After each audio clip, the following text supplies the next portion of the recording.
Hello, my name is Tom Driver, and I just had an idea this weekend. I'm going to listen to all of Mac Miller's music, starting with Kids and then going all the way through Circles.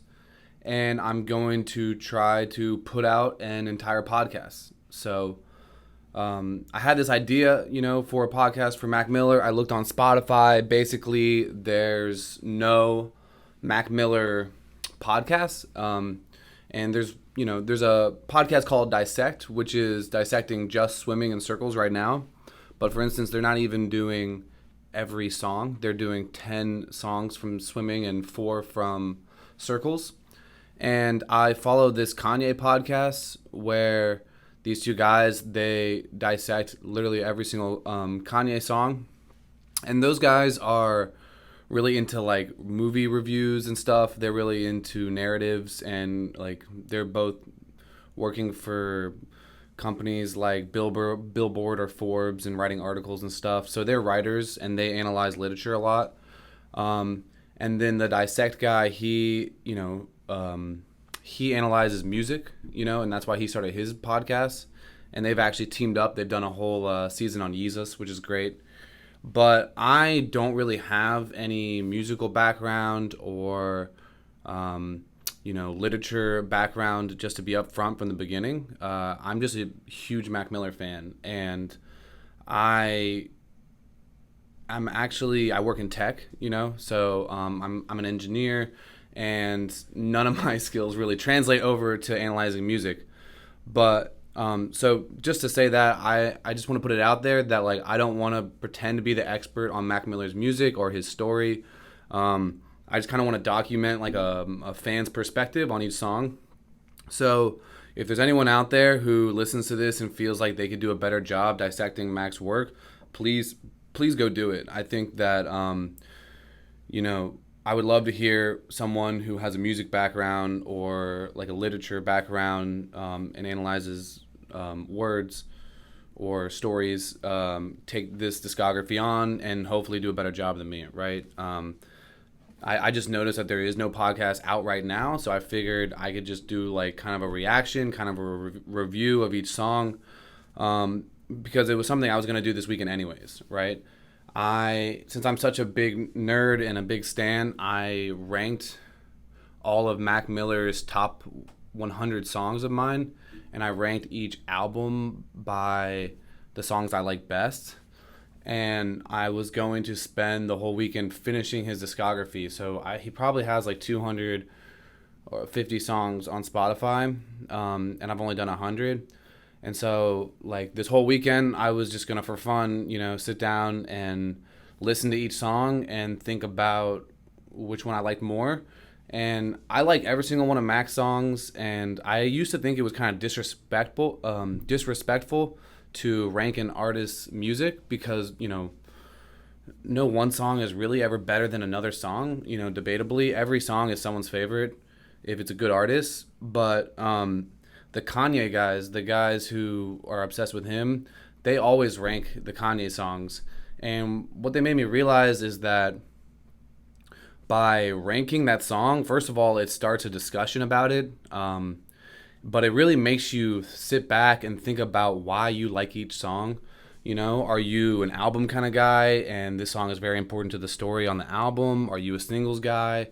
Are you really into the beat? Are you into the lyrics? Are you into the vibe? Like, I just used to listen to music, and especially Mac's music, and I would never pick a favorite because they were all my favorite, That's the kind of stan I am. But yeah, well, I've been following those guys, and it's been really exciting to see them change their top songs and alternate, and they're always switching it up.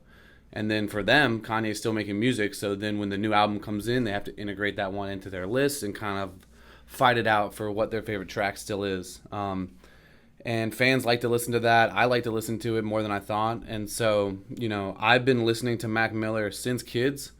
And it's really interesting for me to make this list and, try to like compare my favorite song from when I was 16 to my favorite song by him when I was 26. Because I just, it makes me reflect on who I am, who he was, what I enjoy out of art, what I enjoy from him and all the other artists I listen to. So yeah, no disrespect to any song. If I'm going through and I rank it low, I understand that like every single Mac song, probably there's one fan who that's their favorite song. So I don't mean any disrespect to any songs, and but you'll see for the most part, I got something positive to say about every single song.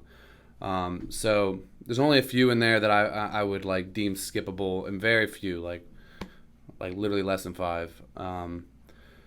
But yeah, so I'm gonna start off by showing you guys my top 50 Mac Miller songs, and then I'm gonna show you guys the rankings of his albums that I have, and then at the beginning of each album or mixtape review, I'm gonna say what my favorite songs are, like rank them, and then each episode I'm gonna listen to the song, look at the lyrics on Genius, and just kind of, like I said, I'm not an expert, but I'm just gonna go over any cool lines that Genius points out. I might look into the instrumental, where the beat came from, see if that adds like a layer or if it's interesting.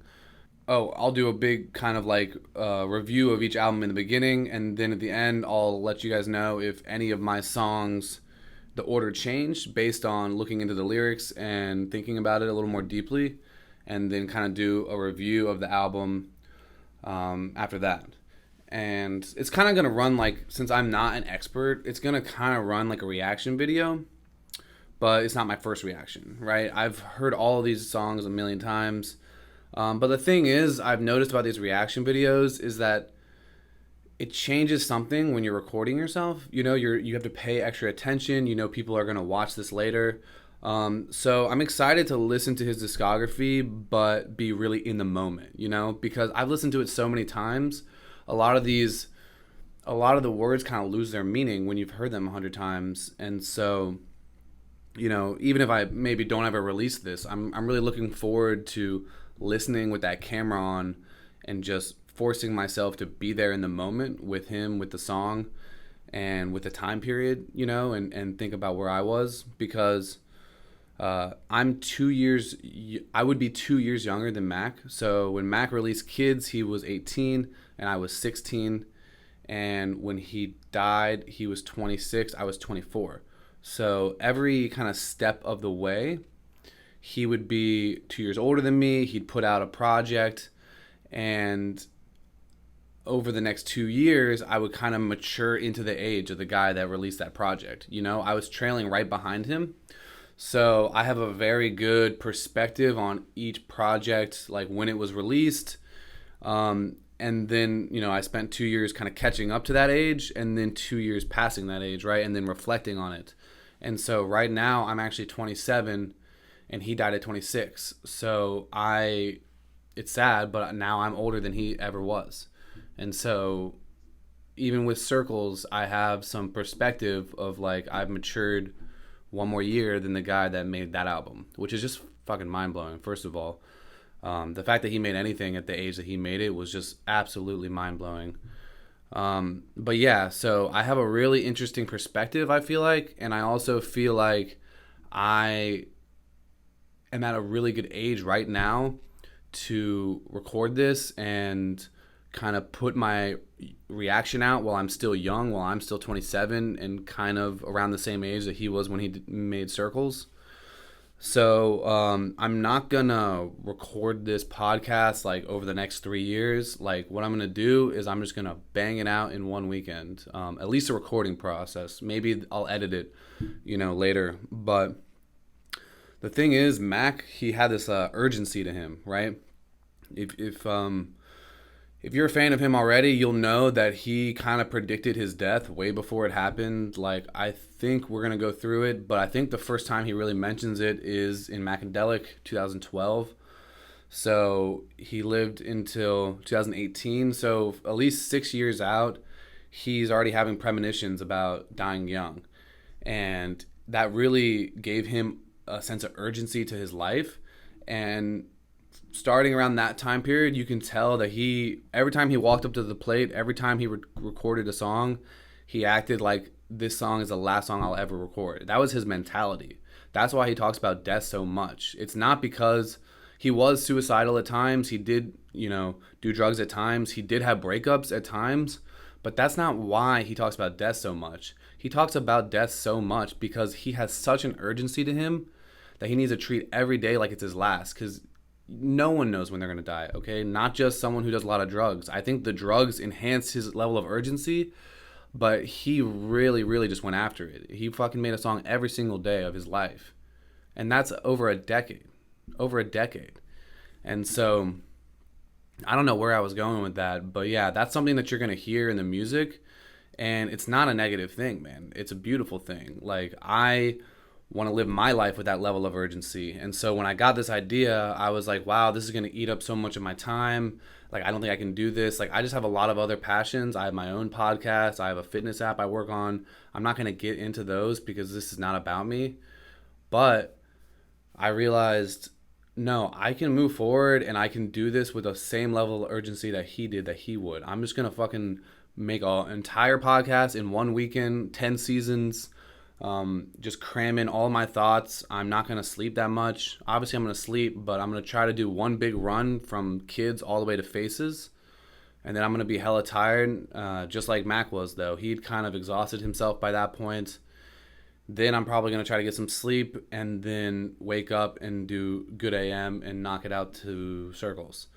So I'm going to be kind of tired, but I think that is the best way to do this, especially because I'm not going to do all the drugs that Mac did to get in his mindset. But one thing, he was an insomniac and he kind of stayed up late. He wouldn't sleep for days. So I'm not going to go as hard as him, but I am just going to start right now and basically record myself for like 2 or 3 days, as long as it takes, and hopefully I can get all the recording done in one weekend. So it's Friday night right now. Hopefully by the end of Sunday I'm done recording. Hopefully I can knock it out sooner, just because I have my own dreams. I have my own shit to worry about. Like, I am a Mac Miller stan, but that's not all I am. And, I really want to make this. And so I'm not going to wait. I'm not going to milk it. I'm not going to act like I don't know when I'm going to die either. Like, I'm not living life on the edge like he was. But what if I recorded season 1 and I took my time and then I died somehow, I mean, it doesn't matter what the task I'm doing is, not just making this podcast. I'm going to try to match the same level of urgency that Mac had, I plan on being very healthy and living a long, prosperous life, but also you never know. And reflecting on death and looking death in the eye and finding out the darker side of yourself, that's how you reach true enlightenment, I think. And there's a psychologist, Carl Jung, who has all this philosophy on integrating the dark with the light. I think that's something that Mac did very, very well. He really figured out how to be positive earlier on in his career, but as he pushes through Macadelic and forward, he really gets in touch with that dark side, and it really all kind of comes to fruition on Faces, Post that, he tries to find some lighter sides of life, but it's really important that we look death in the face and we think about it, and we think about our mortality, and we think about our legacy, and we think about how people are going to remember us, and we think about it and we discuss it and we live life to the fullest. And I literally ask myself every day, if this is the last day of my life, would I be happy? And I was going to work on my app all weekend. I was really excited about that, but I just realized I'm not finishing this app this weekend, but I could finish this podcast. I could record everything this weekend, knock it out, get this one in the bag, and then move forward and, work on my projects on another day. But I've spent thousands of hours coding in my life. I've never sat down and recorded myself listening to Mac Miller all the way through. And for those of you guys who don't know, this is what Mac Miller fans do, okay? They start at Kids, they go all the way through to the end, and then they just start over at Kids again. That's what they just listen to every single project all the way through. No song is bad, no skips. That's what we do, okay? I do that probably once a week. I I took a long break after he died. I'm not gonna lie.